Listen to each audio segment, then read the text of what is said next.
We now move on to the fingering exercises. Basic 5 exercises will yield wonderful result to start with.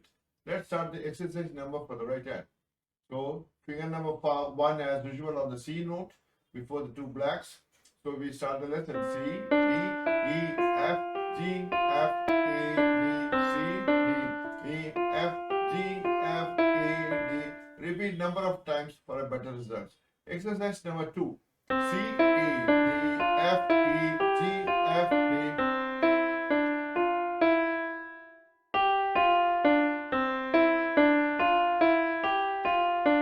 Exercise number 3. G, E,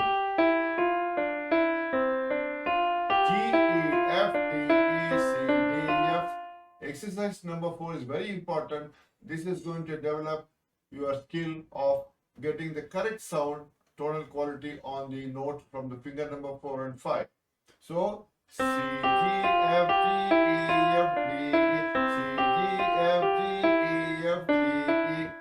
Now the last one, G, C, D, C, E, D, F, P. Repeat all these exercises whether it is right or left hand so that both your hands work comfortably and you can play piano also. So keyboard you will need to practice only the right hand. For a piano you will have to practice both the hands in the same way.